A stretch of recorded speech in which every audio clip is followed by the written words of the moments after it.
Hi friends, welcome to my channel. ఈరోజు video చాలా ఇంట్రెస్టింగ్గా ఉందండి. వీడియోని ఎక్కడ స్కిప్ చేయకుండా ఎండ్ వరకే చూసేయండి. గగన్ కొలతలని తీసుకున్న తర్వాత బావా బాయ్ అని చాలా హస్కీగా నక్షత్ర చెప్తూ ఉండగా ఇక భూమి చాలా జెలస్గా ఫీల్ అవుతూ ఉంటుంది. ఇక గగన్ వచ్చి కూర్చోడానికి ట్రై చేస్తుండగా భూమి తిట్ల దండకం స్టార్ట్ చేస్తుంది. ఆ అమ్మాయి ఏంటి వచ్చి మీ మీద పడిపోతుంటే మీరు ఏమీ మాట్లాడట్లేదు, కొలతలు అంటున్నా మీరు వద్దనలేదు అని భూమి గగన్ని అంటూ ఉండగా నేనేం చేయమన్నా నేనెలా వద్దనను అని అంటుంటాడు గగన్. వెళ్ళి ఎవరినైనా మగ టైలర్ని తీసుకురమ్మని చెప్పొచ్చు కదా అని అంటుండగా ఈసారి వస్తే అదే మాట చెప్తానులే అని అంటుంటాడు గగన్. అంటే మళ్ళీ రావాలని కోరుకుంటున్నారా? అంతేలేండి, పక్కనున్న వాళ్ళకన్నా దూరంగా ఉన్న వాళ్ళు గ్రేట్గా కనబడతారు అని అంటూ ఫోర్స్గా తినిపిస్తూ ఉంటుంది భూమి. ఇక స్లోగా అని గగన్ అంటూ ఉన్నా కూడా నక్షత్ర మీది కోపమంతా గగన్ మీద చూపిస్తూ చాలా స్పీడ్గా తినిపిస్తూ ఉంటుంది భూమి. ఆ తర్వాత ఒక చేత్తో ఫోన్ని మరో చేత్తో క్యారియర్ని తీసుకొని కోపంగా నడుచుకుంటూ ఆవిడ గారేంటో ఈయన మీద పడిపోతూ ఉంటే ఈయన సిగ్గుపడుతున్నారు, ఆవిడకి సిగ్గు లేదా ఈయన మీద పడిపోవడానికి అని అంటూ ఇక పూర్ణికి కాల్ చేస్తుంది. ఇక్కడ ఏం జరిగిందో తెలుసా?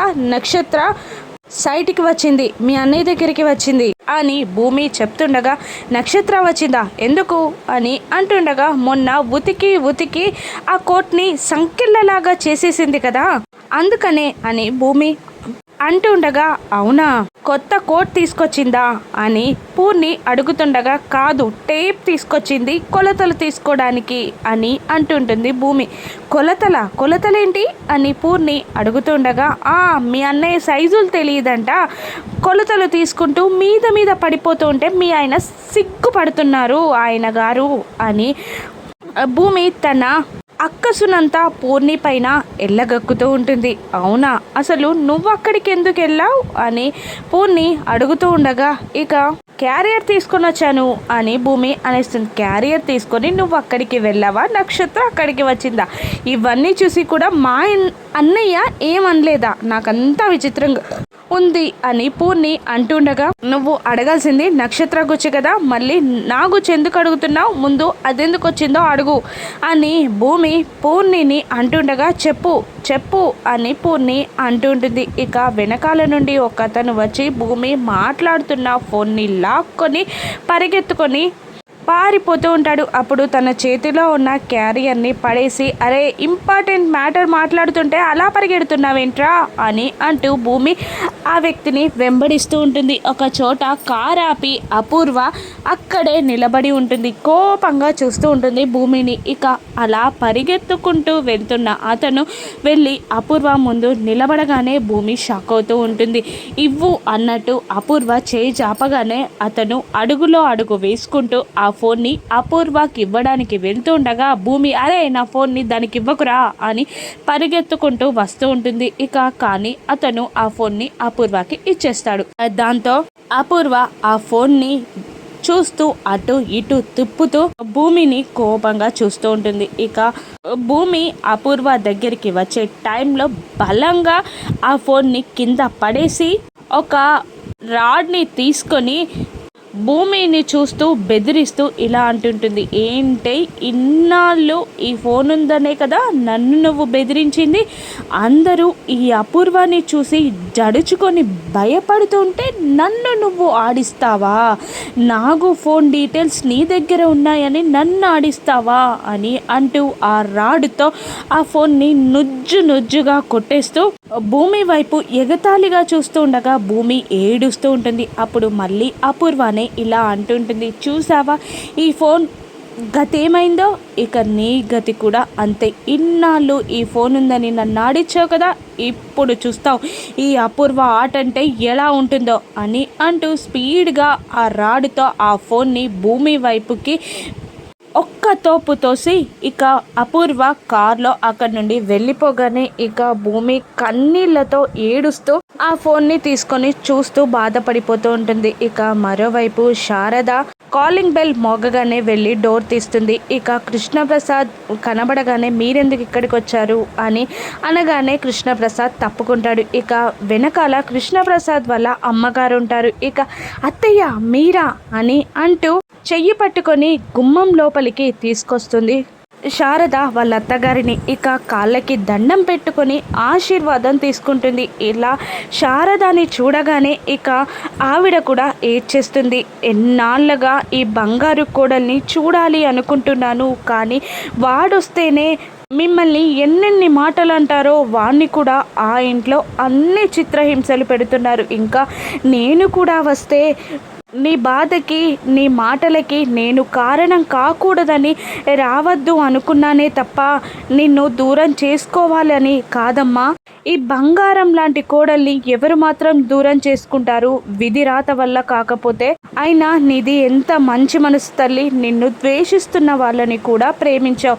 నీ బిడ్డ అనుకొని నీ కొడుకుని తీసుకెళ్ళి వాడికి క్షమాపణ చెప్పించి ఈ పెళ్ళి జరిగేలా చేస్తున్నావు. నువ్వు చాలా గ్రేట్ తల్లి అని అంటుండగా ఇక పెళ్లి పనులు జరుగుతున్నాయి అత్తయ్య అని అంటూ నీ మంచి మనసు వల్లే అవన్నీ జరుగుతున్నాయమ్మా, కానీ అక్కడెవరు అర్థం చేసుకోరు, వాణ్ణి నిన్ను తిడుతూనే ఉంటారు అని అంటుండగా బాధపడుతూ ఉంటుంది శారద. ఇక రామ వచ్చి కూర్చోండి అత్తయ్య అని అంటూ వెళ్ళి సోఫాలో కూర్చోబెడుతుంది ఆ పెద్ద ఆవిడని. నువ్వు కూడా కూర్చో తల్లి అని అంటుండగా ఇక కృష్ణప్రసాద్ నిలబడి ఉండడంతో శారద కూర్చోలేకపోతుంది. ఎంతటి గౌరవం తల్లి నీకు, కానీ దేవుడు విధిరాత మిమ్మల్ని ఇద్దరిని ఎందుకు వేరు చేసిందో అని ఆ పెద్ద ఆవిడ అంటూ ఉండగా నేను వెళ్ళి కాఫీ తీసుకొస్తాను అని అంటూ శారద 2 కాఫీలని తీసుకొచ్చి ఒక కాఫీని అత్తయ్యకి చేత్తో ఇస్తూ మరొక కాఫీ ఉన్న ట్రేని కృష్ణప్రసాద్ చేతికి ఇవ్వకుండా కాస్త టేబుల్ పైనే ముందుకి తోస్తుంది. అది చూసి కృష్ణప్రసాద్ కాస్త బాధగా ఫీల్ అవుతాడు. ఇక అది చూసి వాళ్ళ అమ్మగారు ఇలా అంటుంటారు, ఒకప్పుడు వాడిని ఎంతలా ప్రేమించావు తల్లి, కానీ ఇప్పుడు వాడిపై నీకున్న కోపాన్ని నేను అర్థం చేసుకోగలను అని అంటూ ఉంటుంది ఆ పెద్దావిడ. ఇక కృష్ణప్రసాద్ కూడా ఆ కాఫీ తీసుకొని తాగుతాడు. ఇక ఇలా ఇవ్వరా అని అంటుండగా ఇక ఒక షాపింగ్ కవర్ని కృష్ణప్రసాద్ శారద చేతికి అందిస్తుండగా శారద మాత్రం తీసుకోదు. ఇక వాళ్ళ అమ్మగారికి ఇస్తాడు కృష్ణప్రసాద్. వాడు తీసుకురాలేదమ్మా ఈ చీరని, నా బంగారు కోడలికి నేను తీసుకొచ్చాను అని అంటూ ఆ చీరని శారదకి ఇవ్వగానే శారద అందుకుంటుంది. ఇక వాళ్ళు అక్కడి నుండి బయటికి వచ్చేస్తారు. ఇక ఆ భూమి సంగీత్ రోజు రాగానే ఇలా రామ్మా అని అంటూ కొత్త బట్టల్ని కృష్ణప్రసాద్ భూమికి అందజేయగా ఇప్పుడు వద్దు అని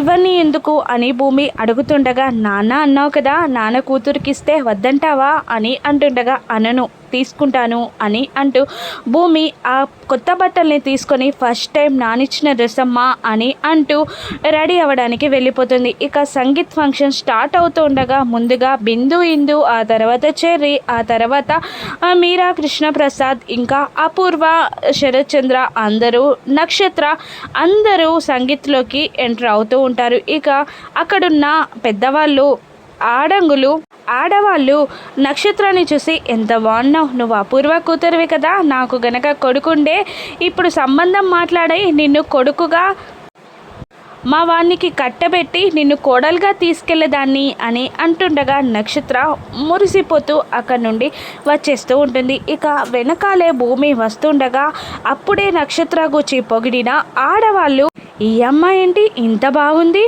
అపూర్వ కూతురు కన్నా చాలా బాగుంది, ఈ అమ్మాయి ముందు అపూర్వ కూతురు ఏం పనిచేస్తుంది, చాలా బాగుంది అని అంటుండగా కోపంతో రగిలిపోతూ ఉంటుంది నక్షత్ర. ఇక మీరా ఆ పెద్దావిడ కూడా భూమిని చూస్తూ ఈ అమ్మాయిని గమనించలేదు కానీ ఇంత అందంగా ఉందేంటి అని మీరా కూడా అనేస్తూ ఉంటుంది. ఇక కృష్ణప్రసాద్ భూమి రాగానే చూసావా ఎంత బాగున్నావో, ఎప్పుడు ఇలాగే ఆనందంగా అందంగా ఉండాలి అని మెచ్చుకుంటూ ఉంటాడు శరత్ చంద్ర భూమిని. ఇక గగన్ భూమి నక్షత్రకి ఎవరికి దక్కనున్నారో ఈ పెళ్లి సజావుగా జరుగుతుందా రాను ఎపిసోడ్స్లో చూద్దాం. Thank you for watching.